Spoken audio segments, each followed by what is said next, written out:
दोस्तों शुरुआत करते हैं वीडियो की एक गुड न्यूज़ के साथ। सीटेट एग्ज़ाम का अनाउंसमेंट हो चुका है, जिसके लिए आप मंडे से फॉर्म फिलअप कर सकते हो और ये एग्ज़ाम दिसंबर में या फिर जनवरी के फर्स्ट वीक में हो सकती है। तो आप टीईटी के साथ साथ सीटीईटी का भी एग्ज़ाम दे सकते हो। अगर से आप खुदा ना ख्वास्ता टीईटी के अंदर कामयाब नहीं हो पाते तो आपके लिए बहुत ही बेहतरीन अभी मौका है कि दिसंबर के अंदर आप सीटेट का एग्ज़ाम देकर वो भी आप क्वालिफाई कर सकते हैं। और अभी आपका तालीमी सिलसिला शुरू ही है, यानी जारी है, और अगर से आप इसे कंटिन्यू और 2 महीने रखते हैं तो आपका सीटेट के अंदर कामयाब होना एकदम पक्का हो जाता है। 100% आप उसमें कामयाब हो सकते हो अगर से आप आपका ये तालीमी सिलसिला, आपकी जो स्टडी है वो जारी रखते हो। दोस्तों हम देख रहे हैं तरीक़े तालीम। पिछली वीडियो में हमने मौलिम मरकूज टीचर सेंटर जो तरीक़े तालीम थे वो देखे। आज की वीडियो में हम 5 तिफल मरकूज तरीक़े तालीम यानी जो चाइल्ड सेंटर तरीक़े तालीम है उसके बारे में बात करेंगे। तो मुख्तसर में जो चीज़ें इंपॉर्टेंट है, जो इसके ऊपर एग्जाम में क्वेश्चन पूछा जाता है, वो पॉइंट हम यहाँ पर डिस्कस करेंगे मुख्तसर से वक्त के अंदर। दोस्तों जिन 5 तरीक़े तालीम की बात आज हम वीडियो में करने वाले हैं वो कुछ इस तरह से है।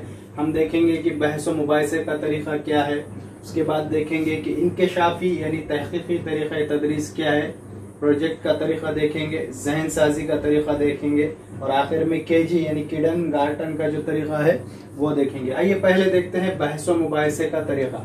बहस करना, मुबाहिसा करना यानी डिस्कशन इसे हम कह सकते हैं, या फिर डिबेट भी कहते हैं। डिबेट चर्चा करना है। जिस तरह से न्यूज एंकर 2-4 पैनलिस्ट को लेकर बहस व मुबाहिसा करते हैं, सेम उसी तरीके से दरस व तदरीस के अंदर भी बहस व मुबाहिसे का जो अमल है वो या जो एक्टिविटी है वो ली जाती है। तो इस तरीके के अंदर क्या होता है कि मौलिम और बच्चों के दरमियान में बहस व मुबाहिसा होता है। किसी एक टॉपिक को लेकर मौलिम और तुलबा जो है तो आज़ादाना तौर पर और इज्तिमाई तौर पर तबादला ख्याल करते हैं, यानी अपने ख्यालात को एक्सचेंज करते हैं, उसके ऊपर अपनी राय रखते हैं। साथ में इसका जो दूसरा सरगर्मी इस तरह से भी ली जाती है कि बच्चों के ग्रुप बना दिए जाते हैं, 5 बच्चों का ग्रुप, 10 बच्चों का ग्रुप, और ग्रुप डिस्कशन किया जाता है। यानी एक तरफ एक ग्रुप होता है, दूसरी तरफ दूसरा ग्रुप, तो दोनों एक टॉपिक के ऊपर अपनी राय रखते हैं। या फिर ऐसा भी किया जाता है कि एक टॉपिक का कोई मुस्बत चीज है तो वो एक ग्रुप को दे दिया जाता है कि आप इसकी मुस्बत चीजें बोलिए, और एक जो दूसरा ग्रुप होता है उसको उसके मनफी चीजें कहने के लिए कहा जाता है। तो इस तरह से ये ग्रुप डिस्कशन लिया जाता है, और इसके अंदर बच्चों की जो शमूलियत है यानी जो शिरकत है उनको ज्यादा होती है, इसीलिए इसे तिफल मरकूज कहा गया है। अब इस बहस व मुबाहिसे के तरीके की जो खूबियां हैं हम वो देख लेते हैं। बच्चे इसके अंदर एक्टिव होने की वजह से इसे तिफल मरकूज कहा जाता है। बच्चों को मौजू के ऊपर सोचने का या उनको उसको ऊपर गौर फिक्र करने का उन्हें यहाँ पर मौका मिलता है। बच्चे साथ में ग्रुप के अंदर काम करने के अंदर उनके अंदर एक टीम वर्क का एक जज्बा पैदा होता है। साथ में बच्चों के अंदर लीडरशिप की एक यानी स्टेज डेयरिंग जिसे हम कहते हैं कि बहुत सारे लोगों के सामने आकर अपने राय पेश करने की जो सलाहियत है वो परवान चढ़ती है। और साथ में और एक यहाँ पर उसकी खूबी यह है कि दूसरों के जो ख्यालात, क्योंकि 2 ग्रुप होते हैं, एक ग्रुप जो कह रहा है दूसरा ग्रुप उसे गौर से सुनता है, दूसरा ग्रुप जब कह रहा है तो पहला ग्रुप उसे गौर से सुनता है। यानी दूसरों के ख्यालात को सुनने की और उनको समझने की और उनको बर्दाश्त करने की बच्चों के अंदर यहाँ पर सलाहियत पैदा होती है। तो ये बहस व मुबाहिसे की तरफ की खुसूसियात है। अब ये जो तरीका है ये प्राइमरी लेवल पर इस्तेमाल नहीं किया जा सकता। इसको जो इस्तेमाल किया जाता है वो है 8वीं से लेकर के 11वीं तक, यानी 8वीं से लेकर 11वीं 12वीं तक का ये तरीक़ा तालीम इस्तेमाल किया जाता है। आइए अब बात करते हैं दूसरे तरीक़े तालीम की, वो है इंकशाफी या तहक़ीक़ी तरीक़े तदरीस। इंकशाफ कहते हैं किसी चीज को दरियाफ्त करना, और तहक़ीक़ भी सेम उसी मायनों में लिया जाता है। इंग्लिश के अंदर इसे ह्यूरिस्टिक मेथड कहा जाता है, और इस मेथड को H.E. आर्मस्ट्रॉन्ग ने पेश किया था। नील आर्मस्ट्रॉन्ग के नाम से आप H.E. आर्मस्ट्रॉन्ग का नाम याद रख सकते हो। तो इसके अंदर क्या होता है कि एक मसला लिया जाता है, कोई भी एक मसला, और वो बच्चों के सामने रख दिया जाता है, या बच्चों को कहा जाता है कि इस मसले का हल तलाश कीजिए। तो इसीलिए यहाँ पर ये नाम एक आप याद रखिए, Paul and Dunker. Paul and Dunker ने इसे क्या कहा, मसले के हल का तरीका, क्योंकि इसके अंदर बच्चों को एक मसला दिया जाता है और उसका हल तलाश करने के लिए कहा जाता है। इसीलिए पॉल एंड डंकर ने उसे मसले का हल का तरीका भी कहा है। इन्होंने सिर्फ उसे मसाइल के हल का नाम दिया है, लेकिन पेश करने वाला कौन है, H.E. आर्मस्ट्रॉन्ग। आप ये याद रखिए। तो अब इस तरीक़ा तदरीस के अंदर क्या होता है, उसके जो मराइल है यानी किस तरह से स्टेप्स होते हैं वो आप देख लीजिए। एग्जाम के अंदर ये पूछ सकता है पहले बच्चों को मसला दिया जाता है, मसले के ऊपर बच्चों को मालूमात जमा करने के लिए कहा जाता है। तो कोई मसला बच्चों को दे दिया, उस पर बच्चे मालूमात जमा करेंगे उससे मुताल्लिक, फिर उसके ऊपर तज्जिया किया जाता है, उसका एनालिसिस किया जाता है, फिर एनालिसिस करके किसी एक आम उसूल के ऊपर पहुंचकर मसले का हल दरियाफ्त किया जाता है, और मसले का हल दरियाफ्त करने के बाद फिर कंक्लूजन पे पहुंचा जाता है कि हमने क्या सीखा। तो इस तरह से ये इसके मराहिल है या इसके स्टेप्स है, आप ये याद रखिए। पहले है मसला बच्चों को दे दिया जाता है, उससे मुताबिक मालूमात जमा करने के लिए कहा जाता है, जमा करदा मालूमात का एनालिसिस किया जाता है, तज्जिया किया जाता है, उसके बाद मसले का हल तलाश किया जाता है, और मसले का हल तलाश करने के बाद जब हल मिल जाता है तो बच्चों ने क्या सीखा उसके ऊपर, उसके कंक्लूजन के ऊपर गौर खोज किया जाता है या उन्हें वो चीज बताई जाती है। तो ये इसके अंदर बच्चे पूरी तरह से इन्वॉल्व होते हैं, इसीलिए इसे तिफ्ल मरकूज तरीक़े तालीम कहा गया है। इसका जो इस्तेमाल है बड़ी जमातों के लिए किया जाता है, हश्तुम तदहुम या फिर 11वीं 12वीं के लिए भी हम कर सकते हैं। अब इस तरीक़े तालीम का एक डीमेरिट यानी खामी ये है कि इसके अंदर 2-4 मराहिल होने की वजह से ये टाइम कंज्यूमिंग है, यानी इसको वक्त ज्यादा लगता है। तो आप इसका एक ड्रॉबैक ये भी याद रखिए।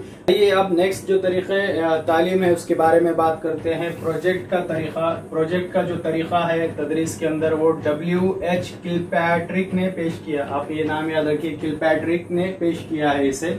इनका ये कहना है कि बच्चे सरगर्मी करके सीखते हैं, और प्रोजेक्ट को ही उन्होंने सरगर्मी का नाम दिया है।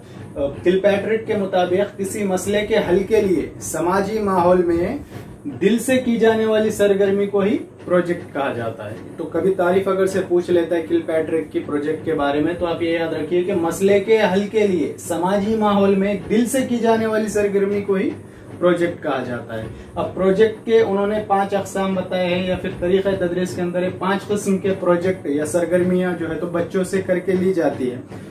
तो इसके अंदर पहली जो सरगर्मी है चीजों को तैयार करने पर मबनी प्रोजेक्ट, यानी बच्चों को ऐसे प्रोजेक्ट दिए जाते हैं जिसके अंदर किसी चीज को उन्हें तैयार करना होता है। किसी चीज का मॉडल दे दिया जाता है, जमीन का मॉडल तैयार कीजिए या फिर कोई और चीज तैयार कीजिए। तो इसके अंदर बच्चों को चीजें तैयार करना होती है। दूसरा है ज़ौक़ो शौक पर मबनी प्रोजेक्ट। ज़ौक़ो शौक पर मबनी प्रोजेक्ट यानी इसके अंदर बच्चों के ज़ौक़ और शौक से मुताल्लिक़ सरगर्मियां ली जाती है। इसके अंदर आप बच्चों को मुकालमे दे सकते हो, यानी डायलॉग्स बोलना है, बच्चों का ड्रामा ले सकते हो, बच्चों को मुशायरा वगैरह उनका या नज़्म ख़वानी के या फिर तक़ारीर के जो मुकाबले है वो तमाम चीजें बच्चों के ज़ौक़ और शौक पर मबनी प्रोजेक्ट के अंदर आती है। तो कभी एग्जाम के अंदर आपको इस तरह की मिसालें भी देगा और पूछेगा कि किस किस्म की सरगर्मी है, किस किस्म के प्रोजेक्ट के तहत ये चीजें आती है। तो आप ये चीजें याद रखिए। चीजों को अगर से बच्चे कोई नई चीज तैयार कर रहे हैं तो वो चीजों को तैयार करने पर मबनी प्रोजेक्ट के तहत आएगा। बच्चे अगर बच्चे के अंदर किसी उनका जो ज़ौक़ है शौक है उसके ऊपर मबनी कोई आप एक्टिविटी ले रहे हो तो ज़ौक़ और शौक पे मबनी प्रोजेक्ट के अंदर आएगा। मसलन मुकालमे, ड्रामा, मुशायरा, शेर व शायरी जिसे हम कहेंगे। उसी तरह से आपका नज़्म ख़वानी, तक़ारीर के मुकाबले, तमाम चीजें इसके अंदर आती हैं। अगला है मसाइल के हल पर मबनी प्रोजेक्ट। इस प्रोजेक्ट के अंदर जो स्कूल का अहया आता है, स्कूल का जो आतराफ है, सराउंडिंग है वहाँ का, या बच्चों के घर के आतराफ में जो छोटी छोटी डिफिकल्टीज है, जो मसले हैं उनको हल करने से मुताल्लिक़ यहाँ पर सरगर्मियाँ ली जाती है। मिसाल के तौर पर स्कूल के आतराफ में बहुत सारी कचरा या फिर कूड़ा पड़ा हुआ है तो उसको किस तरह से साफ करना है, उसका जो विल्लेवाट जिसे हम कहते हैं वो किस तरह से लगाना है। तो इस तरह के जो प्रोजेक्ट होते हैं, सरगर्मियाँ होती है, वो मसले के हल पर मबनी प्रोजेक्ट के तहत आती है। अगला है सलाहियतों पर मबनी। यहाँ पर ऐसी एक्टिविटीज आप बच्चों को देंगे कि जिसकी वजह से बच्चों की जो सलाहियतें हैं वो उभर कर आए। तो यहाँ पर आप बच्चों को ड्राइंग दे सकते हो, आप बच्चों को कोई कागजी काम दे सकते हो कि कागज काट कर कुछ इस तरह से बनाइए, या फिर आप यहाँ पर कार्ड शीट का इस्तेमाल करके मुख्तलिफ चीजें बनाने के लिए बच्चों को कह सकते हो। किसी चीज का मॉडल बनाना है, कोई ड्राइंग बनाना है, तो ये तमाम चीजें जिसके अंदर बच्चों की जो पोशीदा सलाहियत है वो उभर कर आएगी। ऐसे तमाम प्रोजेक्ट या सरगर्मियां सलाहियतों पर मबनी प्रोजेक्ट के अंदर आती है। अगला है जाती मुशाहिदे या फिर मुताले पर मबनी प्रोजेक्ट, यानी इसके अंदर बच्चों को उनके घर पर बजाते खुद से पढ़ने के लिए कुछ एक्टिविटी दी जाती है, होमवर्क दिया जाता है कि ये नज़म पढ़ के आओ, ये सबक पढ़ के आओ, फला किताब पढ़ के आओ, या फिर मुशाहिदे पर उनको कुछ सरगर्मियां दी जाती है कि पेड़ का मुशाहिदा करके आओ कि उसके अंदर क्या क्या चीजें हैं, या फिर किसी दुकान का मुशाहिदा करके आओ कि उसके अंदर क्या क्या चीजें मिलती है। तो इस तरह से ये 5 प्रोजेक्ट जो है तो प्रोजेक्ट के तरीके के अंदर दिए जाते हैं। इसमें भी बच्चे एक्टिव रहते हैं, बच्चों का जाती यहाँ पर इन्वॉल्वेशन जो है यानी उनका जो शमूलियत है, शिरकत है, वो ज्यादा होती है, इसलिए ये भी हमारा तिफल मरकुज तरीका तालीम है। पहला है जहन साजी का तरीका, इसे इंग्लिश में ब्रेन स्टॉर्मिंग कहा जाता है और इसे एलेक्स ऑसबर्न ने पेश किया था। ऑसबर्न का नाम आप ब्रेन से याद रखोगे, ब्रेन स्टॉर्मिंग वाला ये तरीका है, तो ब्रेन से बॉर्न आप याद रखोगे तो आपको याद रहेगा। एलेक्स ऑसबर्न ने इसे पेश किया। इसके अंदर क्या होता है कि बच्चों के सामने एक मसला रख दिया जाता है और उसके ऊपर उनको गौर फिक्र करके उसके ऊपर बात करने का या फिर अपने ख्यालात रखने का मौका दिया जाता है। तो यहाँ पर मसले के किसी एक मसले के पहलू को तमाम बच्चों से उनकी राय ली जाती है। तो यहाँ पर मतलब मल्टीपल जो व्यूज है इस मसले के ऊपर उनकी बच्चों की राय निकल के आती है। और राय के अंदर हम कहते भी है ना कि मशवरे के अंदर आफियत है, यानी बहुत सारे लोगों के ख्यालात से मिलकर कोई एक मसले का हल निकलता है। तो सेम वही जो मैगजीम है वहाँ पर यहाँ पर इस्तेमाल की जाती है कि बच्चों के मुख्तलिफ राय जो है वो यहाँ पर ली जाती है और उसके बाद मसले का हल यहाँ पर तलाश किया जाता है। तो इसके अंदर क्या होता है कि बच्चों को सोचने का मौका मिलता है, साथ ही साथ अपने इजहार ख्याल का भी मौका मिलता है, जिसकी वजह से उनके अंदर जो झिझक है और पढ़ाई से मुताल्लिक़ जो डर है वो निकल जाता है। बच्चे मंतकी तौर पर लॉजिकली सोचने के लिए यहाँ पर फ्री होते हैं, तो उनकी लॉजिकल थिंकिंग भी यहाँ पर बढ़ती है। तो इस तरह से इसकी कुछ खूबियाँ हैं, लेकिन इसका खुसूसी नाम याद रखिए आप किसने पेश किया, एलेक्स ऑसबॉर्न ने। और इसके अंदर मसले को बच्चों के सामने रखकर उनको फ्री और फ्रैंक तरीके से उनके इजहार ख्याल पेश करने का उन्हें मौका दिया जाता है। ये 2-3 चीजें इसके बारे में आप याद रखिए। आइए अब अगला देखते हैं। अगला है केजी का तरीका, किडन गार्डन का तरीका। इस तरीका तदरीस को प्रोबेल ने पेश किया था और इसके ऊपर एक तफसीली वीडियो हमने बनाया हुआ है और उसके ऊपर एग्जाम में क्वेश्चन भी अक्सर पूछे जाते हैं कि स्कूल से पहले की जो तालीम है बच्चों की, पहली में आने से कबल की तालीम, तो उसके ऊपर कौन कौन से तरीके तालीम है। केजी का तरीका है, मॉन्टेसरी तरीका तालीम है, अनुताई बाग और ताराबाई मोडक का काम, तमाम चीजें उस वीडियो में बताई गई है। यहाँ पर हम आई बटन ऊपर आपको दे देंगे, उस पर क्लिक कर भी आप वो वीडियो देख सकते हैं या फिर डिस्क्रिप्शन में हम उसकी लिंक दे देंगे। तो इस तरीके तालीम को तफसीली आप वहाँ पर जाकर देख लीजिए। ये प्री प्राइमरी जो बच्चे हैं यानी प्राइमरी स्कूल में पहली में दाखिला लेने से कबल उनकी जो तालीम है 2 साल से लेकर के 6 साल तक की, वो किस तरह से होनी चाहिए उसके बारे में तरीके तालीम कहता है। तो इसके बारे में यहाँ पर अभी आप बस इतना याद रखिए कि फ्रेडरिक फ्रोबेल ने इसे पेश किया, जिसका ताल्लुक जर्मनी से था और ये प्री प्राइमरी स्कूल के अंदर इस्तेमाल किया जाता है।